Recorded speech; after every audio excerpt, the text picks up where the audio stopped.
Vamos lá, a gente vai falar nesse vídeo aqui, que é um vídeo curto, você já viu pelo tema, já lancei um vídeo maior pela manhã, sobre Luan Brito, essa recusa, o que a gente tem de informação, o que dá pra gente supor e por que eu acho que esse negócio não está sendo uma boa pro Fluminense. Mesmo se ele for uma boa, ele não vai ser uma boa. E o outro assunto desse vídeo é sobre André. Notícia de que tem mais clubes sondando a situação dele. Giro de notícias.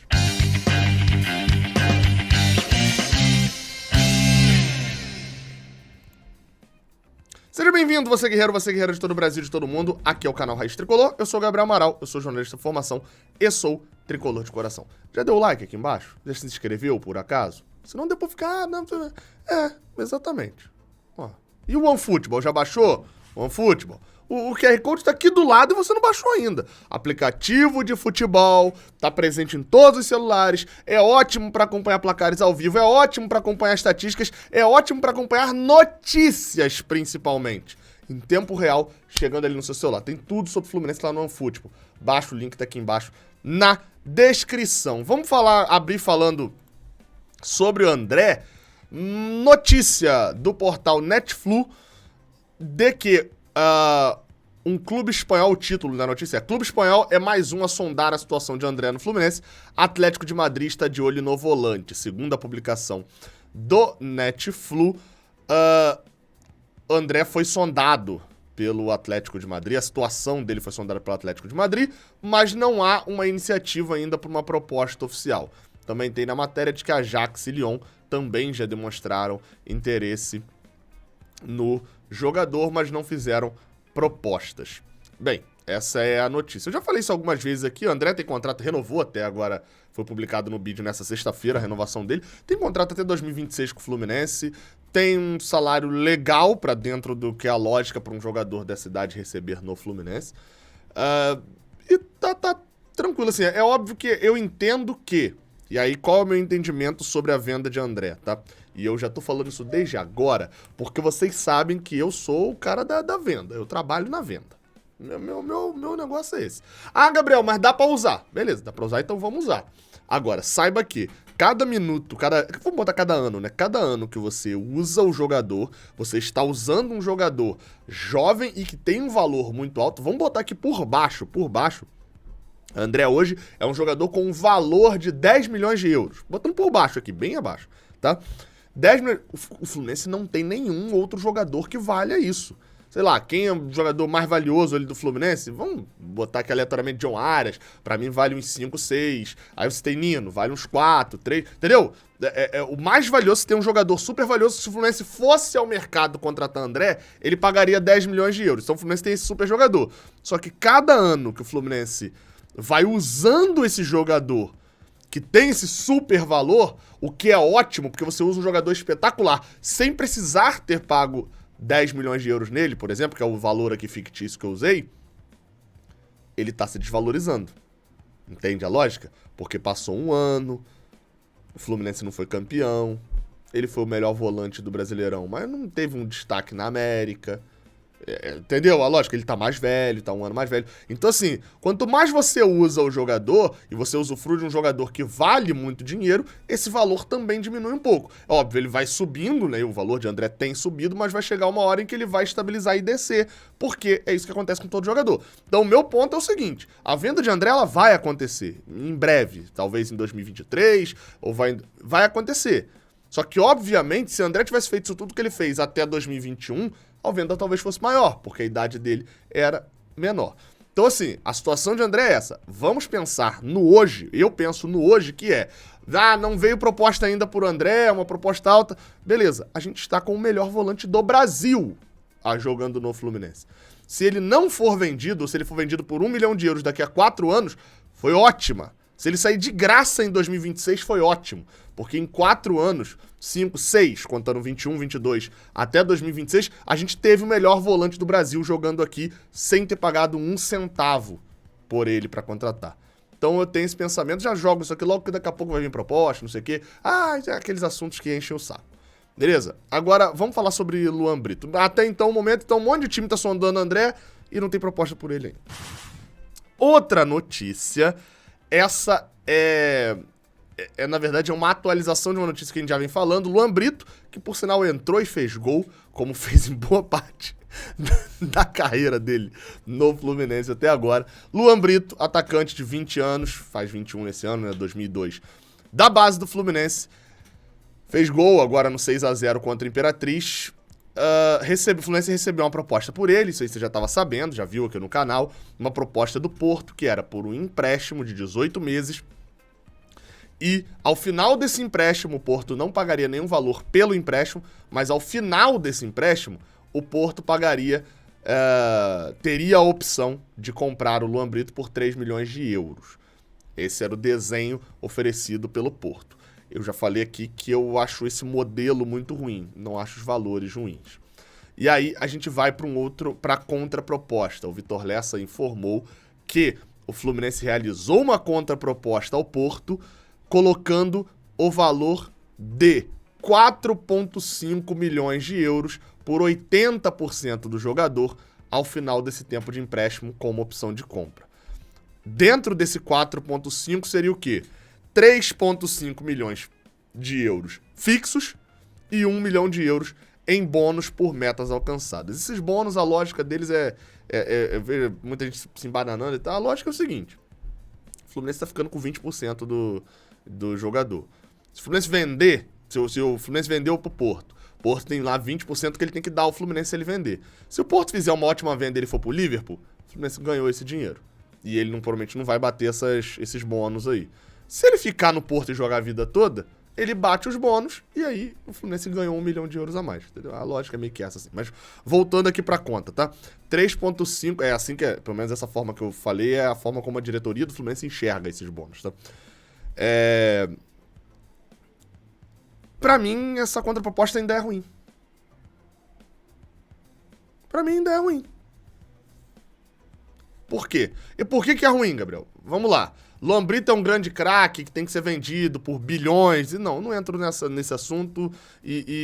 Porque assim, vamos lá, por mais que ele tenha entrado contra o Imperatriz, foi o segundo jogo dele, não foi bem até na estreia, foi titular e não foi bem, ele entrou contra o Imperatriz e fez o gol. No caso, nessa sexta-feira, beleza. Mas a carreira dele quase que inteira ali no Sub-20 do Fluminense é assim. Ele fez, por exemplo, né, em 2022, perdão, ele foi um dos artilheiros do time Sub-20 do Fluminense. Ele jogou 26 jogos. Em 16 ele foi reserva.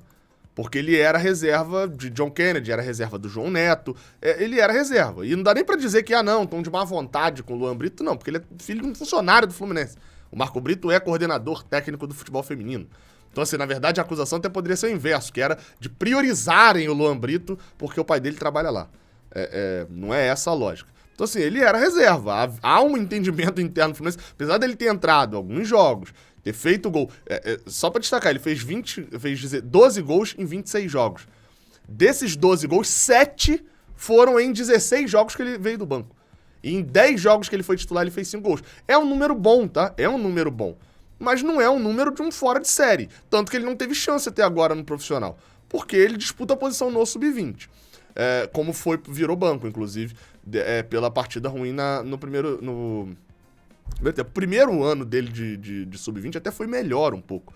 Mas também a mesma coisa, ele jogou 33 jogos, sendo que em 19 ele foi reserva vindo do banco. Então assim, não é um super fenômeno da base, tá? É um bom atacante. Então o valor não é o que me incomoda. Esse valor, se ele fosse vendido por 3 milhões de euros agora, eu tava achando uma boa. É difícil você ver um jogador que vai estourar a idade do Sub-20 nesse ano, que nunca atuou pelo profissional, não é esse furacão na base, até como o Evanilson foi. O Luan Brito não tem um ano de Evanilson no Sub-20, por exemplo, sendo artilheiro e tal, isso tudo. É um bom jogador. Ninguém vende isso por 3 milhões de euros. O Fluminense estaria fazendo essa venda. Beleza. Onde que eu não gosto? É no modelo. E eu tô falando isso desde o primeiro vídeo. E essa contraproposta do Fluminense mostra que o Fluminense não pensa da mesma forma que eu. A diretoria do Fluminense não pensa da mesma forma que eu. Qual que é a lógica que mais me incomoda? O Fluminense está emprestando o jogador e todo o risco tá na mão do Fluminense. O Porto não tá com uma fagulhinha de risco. Por quê? Porque o Fluminense empresta de graça, ou seja, o Fluminense está emprestando ao Porto. Vá lá, a cabeça do Fluminense. Pô, Ok, se ele ficar no sub-20, ele não render muito esse ano a ponto do Diniz querer subi-lo, então eu vou ter que emprestar pro CRB. Entre eu emprestar pro CRB, pro Londrina, pro Goiás, é melhor emprestar pro Porto na Europa. Beleza, tamo junto aqui, tamo junto concordando aqui. Emprestou de graça. Pera aí, já é meio estranho. A opção de compra já tá fixada lá no final. O Porto vai ter o jogador por 18 meses. O jogador, como eu falei, é um bom jogador. Pode se tornar excepcional? Pode. Também não. E aí você já fixou esse valor em, vamos lá, 4 milhões e meio, que seja 4 milhões e meio de euros. Não importa, podia ser 100 milhões de euros. Não, 100 milhões de euros talvez não. Mas 4 milhões e meio de euros. Se você vender, se ele for muito bem lá e o Porto quiser comprar o Luan Brito, ele vai comprar por 4 milhões e meio de euros. O atacante que o Porto tá levando, que foi muito bem lá, que foi artilheiro do Sub-23, etc., tá levando por 4 milhões e meio. E se ele for mal lá, ele volta ao Fluminense com quase 23 anos, que a Europa não vai levar nunca mais. E se ele for mal lá, provavelmente volta pra não jogar aqui também. Então, todo o risco tá na mão do Fluminense nessa negociação. Um exemplo, tá? Caguei pro bônus. Se o Fluminense condiciona o empréstimo ao Porto, ó, seja 500 mil euros, que seja 1 milhão de euros, agora pelo empréstimo, e você tem a opção de compra lá na frente por 2 milhões de euros, beleza. Eu tava aceitando numa boa e tava achando uma boa, porque mesmo que ele tivesse rendido muito lá, e a venda fosse por 2 milhões de euros, fosse pouco, mas a gente levou alguma coisa no empréstimo, a gente não ficou com o risco todo na nossa mão. Então, o principal problema pra mim é o fato do risco inteiro estar na mão do Fluminense. Além disso, a gente tem que lembrar de uma fala do Mário Bittencourt, e é como eu vou fechar aqui esse vídeo, que muita gente até interpretou errado, até eu interpretei errado durante um tempo, que é a fala dele no empréstimo do Caio Paulista. Eu vou tocar a fala aí. Ele era um jogador livre, estava na Tombense, emprestado ao Avaí, seria emprestado pela Tombense ao Internacional e foi emprestado ao Fluminense pela Tombense, repito, sem nenhum valor pago a título de empréstimo. Opções de compra só são colocadas quando você paga pelo empréstimo e aí existe uma opção para você comprar depois, porque é uma negociação onerosa. Vou te dar um exemplo, o caso do Nonato. A gente está pagando pelo empréstimo do Nonato ao Inter e o Inter, a gente exigiu, porque quem desembolsa o dinheiro pelo empréstimo exige que tenha o direito de comprar. Por quê? Porque você já está gastando um dinheiro antecipado, se o jogador performar, você tem o interesse de comprar e tem que ter essa opção de compra. Então, voltando ao Caio Paulista. Então, assim, ele tá. Por que eu falei que muita gente interpretou errado, e eu, inclusive, também, de que ele tava falando como se fosse algo que é uma lei. E não é uma lei. É um padrão dos negócios. E faz sentido, beleza. Olha, se eu, Fluminense, vou pegar o jogador Caio Paulista do Avaí emprestado e eu não vou pagar nada, tô querendo só o jogador emprestado. Pô, o Avaí, a Tombense, né? Nesse caso que o jogador pertencia a Tombense. A Tombense vai falar assim, pô, você não tá me pagando nada? Eu não vou colocar no contrato a opção de compra, então. Beleza? Se você quer ter a opção de compra, me paga alguma coisa, porque eu não tenho por que botar aqui que você não tá pagando nada no jogador.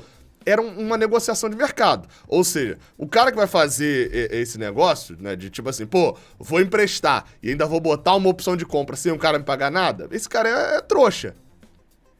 O Fluminense tá fazendo isso com o Porto. O Fluminense está fazendo exatamente o que o Mário Bittencourt falou que não se faz em negociação de mercado. Enfim.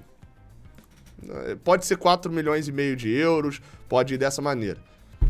Pra mim é o trato da formiga do açúcar, igual que eu falei lá com o outro. É a formiga com grão de açúcar. A formiga vai lá e vai pegar o grão de açúcar e vai trazer. Se ela trouxer, ela vai comer ali o torrão de açúcar. Se ela não aguentar trazer, ela não perdeu nada. Quem perdeu foi o açúcar, de qualquer jeito. Péssimo exemplo, mas acho que deu pra você entender. Tamo junto, até a próxima, valeu.